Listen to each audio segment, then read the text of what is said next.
ஒரு ராஜா வருகிறார். ஆனால் குதிரையில் அல்ல, கழுதையின் மேல். ஒரு கிரீடம் அணிந்தவராக அல்ல, தாழ்மையுடன்.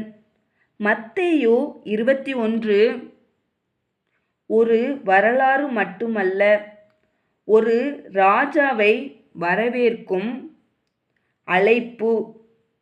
இன்று நாம் யாரை எங்கள் இதயத்தில் வரவேற்கிறோம்? இந்த அதிகாரத்தை முழுவதும் அமைதியாக கேளுங்கள். இறுதியில் ஒரு மகிமை வெளிச்சம் உண்டு. இப்போது நாம் மத்தேயு 21 ஒன்றாக வாசித்து ஆசீர்வாதத்தை பெறுவோம்.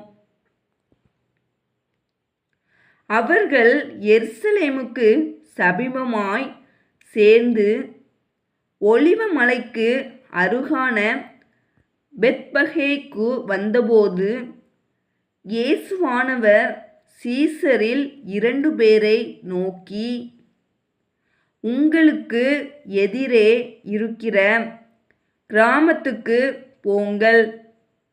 போனவுடனே அங்கே ஒரு கழுதையையும் அதனோடே ஒரு குட்டியையும் கட்டியிருக்க காண்பீர்கள். அவைகளை அவிழ்த்து என்னிடத்தில் கொண்டு வாருங்கள். ஒருவன் உங்களுக்கு ஏதாகிலும் சொன்னால், இவைகள் ஆண்டவருக்கு வேண்டுமென்று சொல்லுங்கள். உடனே அவைகளை அனுப்பிவிடுவான் என்று சொல்லி அவர்களை அனுப்பினார். இதோ, உன் ராஜா சாந்த குணமுள்ளவராய் கழுதையின் மேலும் கழுதைக்குட்டியாகிய மரியின் மேலும் ஏறிக்கொண்டு உன்னிடத்தில் வருகிறார் என்று சீயோன் குமாரத்திக்கு சொல்லுங்கள் என்று தீர்க்கதரிசியினால் உரைக்கப்பட்டது நிறைவேறும்படி இதெல்லாம் நடந்தது. சீசர்கள் போய் இயேசு தங்களுக்கு கட்டளையிட்டபடியே செய்து, கழுதையையும் குட்டியையும் கொண்டு வந்து அவைகள் மேல் தங்கள் வஸ்திரங்களை போட்டு அவரை ஏற்றினார்கள். திரளான ஜனங்கள் தங்கள் வஸ்திரங்களை பலியிலே விரித்தார்கள். வேறு சிலர் மரக்கிளைகளை தரித்து பலியிலே பரப்பினார்கள். முன் நடப்பாரும் பின் நடப்பாருமாகிய திரளான ஜனங்கள், தாவீதின் குமாரனுக்கு ஓசன்னா,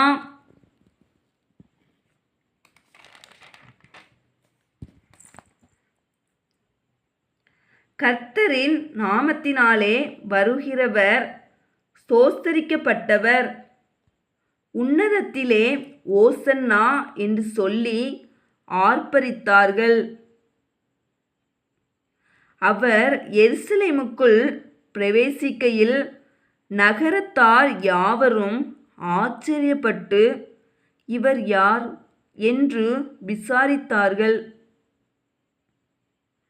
அதற்கு ஜனங்கள், இவர் கலிலேயாவிலுள்ள நாசரேத்திலிருந்து வந்த தீர்க்கதரிசியாகிய இயேசு என்றார்கள். இயேசு தேவாலயத்தில் பிரவேசித்து ஆலயத்திலே விற்கிறவர்களும் கொல்லுகிறவர்களுமாகிய யாவரையும் வெளியே துரத்தி, காசுக்காரருடைய பலகைகளையும் புறா விற்கிறவர்களின் ஆசனங்களையும் கவிழ்த்து, என்னுடைய வீடு ஜெப வீடு என்னப்படும் என்று எழுதியிருக்கிறது, நீங்களோ அதை கள்ளர் குகையாக்கினீர்கள் என்றார். அப்பொழுது குருடரும் சப்பாணிகளும் தேவாலயத்திலே அவரிடத்திற்கு வந்தார்கள். அவர்களை சொஸ்தமாக்கினார். அவர் செய்த அதிசயங்களையும் தாவீதின் குமாரனுக்கு ஓசன்னா என்று தேவாலயத்திலே ஆர்ப்பரிக்கிற பிள்ளைகளையும் பிரதான ஆசாரியரும் வேதபாரகரும் கண்டு கோபமடைந்து அவரை நோக்கி, இவர்கள் சொல்லுகிறதை கேட்கிறீரோ என்றார்கள். அதற்கு இயேசு, ஆம், கேட்கிறேன். குழந்தைகளுடைய வாயினாலும் பாலகருடைய வாயினாலும் துதி உண்டாகும்படி செய்தீர் என்பதை நீங்கள் ஒரு காலும் வாசிக்கவில்லையா என்றார். அவர்களை விட்டு நகரத்திலிருந்து புறப்பட்டு பெத்தானியாவுக்கு போய் அங்கே ராத்தங்கினார். காலையிலே அவர் நகரத்துக்கு திரும்பி வருகையில் அவருக்கு பசி உண்டாயிற்று. அப்பொழுது வழியருகே ஒரு அத்தி மரத்தை கண்டு அதனிடத்தில் போய் அதிலே இலைகளை அன்றி வேறொன்றையும் காணாமல், இனி ஒரு காலும் உன்னிடத்தில் கனி உண்டாகாதிருக்க கடவது என்றார். உடனே அத்திமரம் பட்டு போயிற்று. சீசர்கள் அதை கண்டு, இந்த அத்திமரம் எத்தனை சீக்கிரமாய் பட்டு போயிற்று என்று சொல்லி ஆச்சரியப்பட்டார்கள். இயேசு அவர்களை நோக்கி, நீங்கள் சந்தேகப்படாமல் விசுவாசமுள்ளவர்களாயிருந்தால் இந்த அத்திமரத்திற்கு செய்ததை நீங்கள் செய்வதுமல்லாமல் இந்த மலையை பார்த்து, நீ பெயர்ந்து சமுத்திரத்திலே தள்ளுண்டு போ என்று சொன்னாலும் அப்படி ஆகும் என்று மெய்யாகவே உங்களுக்கு சொல்லுகிறேன். மேலும் நீங்கள் விசுவாசமுள்ளவர்களாய் ஜெபத்திலே எவைகளை கேட்பீர்களோ அவைகளை எல்லாம் பெறுவீர்கள் என்றார். அவர் தேவாலயத்தில் வந்து உபதேசம் பண்ணுகையில் பிரதான ஆசாரியரும் ஜனத்தின் மூப்பரும் அவரிடத்தில் வந்து, நீர் எந்த அதிகாரத்தினால் இவைகளை செய்கிறீர்? இந்த அதிகாரத்தை உமக்கு கொடுத்தவர் யார் என்று கேட்டார்கள். இயேசு பிரதியுத்தரமாக, நானும் உங்களிடத்தில் ஒரு காரியத்தை கேட்கிறேன்.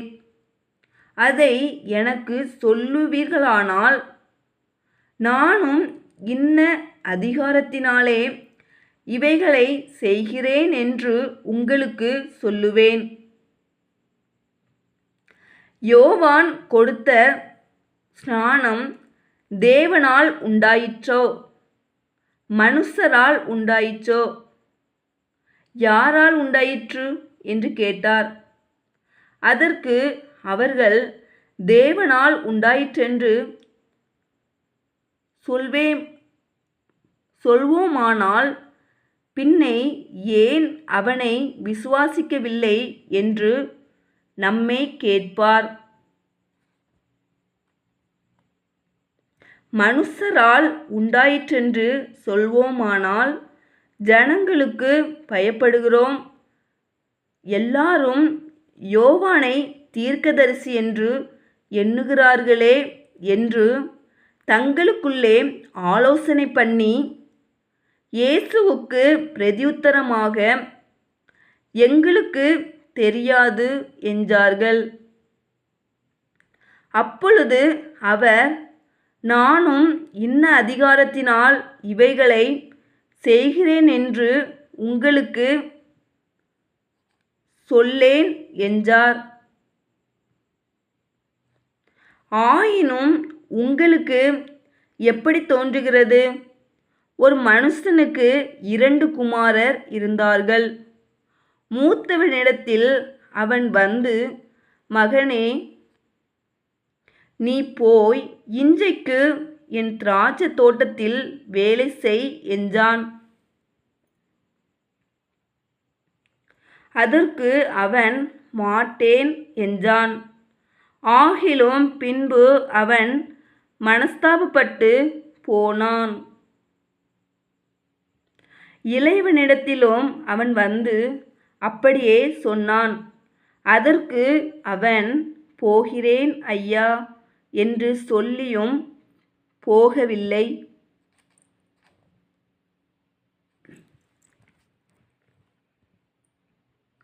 இவ்விருவரில் எவன் தகப்பனுடைய சித்தத்தின்படி செய்தவன் என்று கேட்டார். அதற்கு அவர்கள், மூத்தவன்தான் என்றார்கள். அப்பொழுது இயேசு அவர்களை நோக்கி, ஆயக்காரரும் வேசிகளும் உங்களுக்கு முன்னே தேவனுடைய ராஜ்யத்தில் பிரவேசிக்கிறார்கள் என்று மெய்யாகவே உங்களுக்கு சொல்லுகிறேன். ஏனென்றால் யோவான் நீதிமார்க்கமாய் உங்களிடத்தில் வந்திருந்தும் நீங்கள் அவனை விசுவாசிக்கவில்லை. ஆயக்காரரும் வேசிகளுமோ அவனை விசுவாசித்தார்கள். அதை நீங்கள் கண்டும் அவனை விசுவாசிக்கும்படியாக பின்பாகிலும் மனஸ்தாபப்படவில்லை என்றார். வேறொரு உவமையை கேளுங்கள். வீட்டெஜமானாகிய ஒரு மனுஷன் இருந்தான். அவன் ஒரு திராட்சை தோட்டத்தை உண்டாக்கி அதை சுற்றிலும் வேலி அடைத்து அதில் ஒரு ஆலையை நாட்டி கோபுரத்தையும் கட்டி தோட்டக்காரருக்கு அதை குத்தகையாக விட்டு புறதேசத்துக்கு போயிருந்தான்.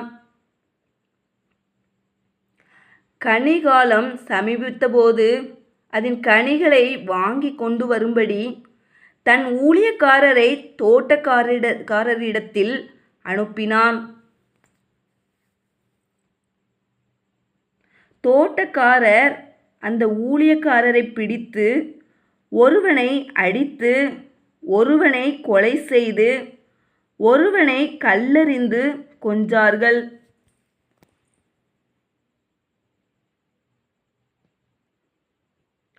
பின்னும் அவன் முந்தினவர்களிலும் அதிகமான வேறே ஊழியக்காரரை அனுப்பினான். அவர்களையும் அப்படியே செய்தார்கள். கடைசியிலே அவன், என் குமாரனுக்கு அஞ்சுவார்கள் என்று சொல்லி தன் குமாரனை அவர்களிடத்தில் அனுப்பினான். தோட்டக்காரர் குமாரனை கண்டபோது, இவன் சுதந்திரவாளி, இவனை கொன்று இவன் சுதந்திரத்தை கட்டிக்கொள்வோம் வாருங்கள் என்று ஒருவரோடொருவர் சொல்லிக்கொண்டு அவனை பிடித்து திராட்சை தோட்டத்திற்கு புறம்பே தள்ளி கொலை செய்தார்கள். அப்படி இருக்க திராட்சை தோட்டத்தின் எஜமான் வரும்போது அந்த தோட்டக்காரரை என்ன செய்வான் என்று கேட்டார். அதற்கு அவர்கள், அந்த கொடியரை கொடுமையாய் அழித்து ஏற்ற காலங்களில் தனக்கு கனிகளை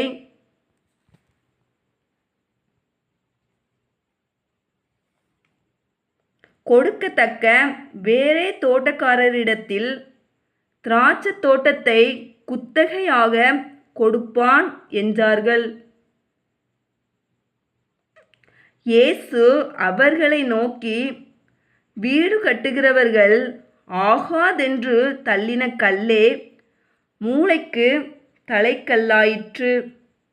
அது கர்த்தராலே ஆயிற்று. அது நம்முடைய கண்களுக்கு ஆச்சரியமாயிருக்கிறது என்று நீங்கள் வேதத்தில் ஒரு காலும் வாசிக்கவில்லையா? ஆகையால் தேவனுடைய ராஜ்யம் உங்களிடத்திலிருந்து நீக்கப்பட்டு அதற்கேற்ற கனிகளை தருகிற ஜனங்களுக்கு கொடுக்கப்படும். இந்த கல்லின் மேல் விழுகிறவன் நொறுங்கிப் போவான். இது எவன் மேல் விழுமோ அவனை நசுக்கி போடும் என்று நான் உங்களுக்கு சொல்லுகிறேன் என்றார்.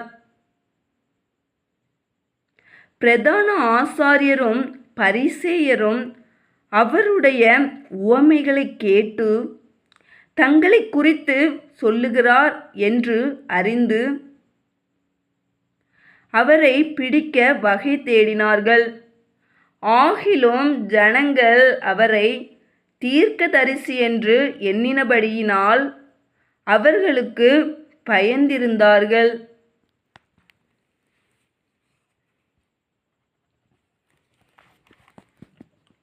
ஆமென். மத்தேயு 21 நமக்கு நினைவூட்டுகிறது. ராஜா வந்தார், ஆனால் தாழ்மையுடன்.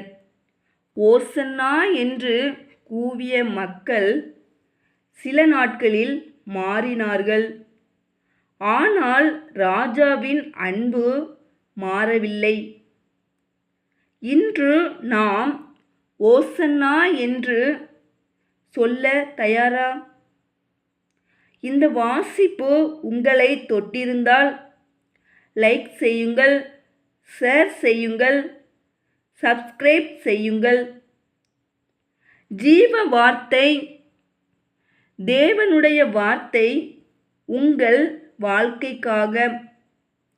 மேலும் உயர்ந்து எழும் வெளிச்சத்தை பற்றி ஏசாயா 60 அதிகாரத்தை டெஸ்கிரிப்ஷன் முதல் வரியில் வாசித்து தியானியுங்கள்.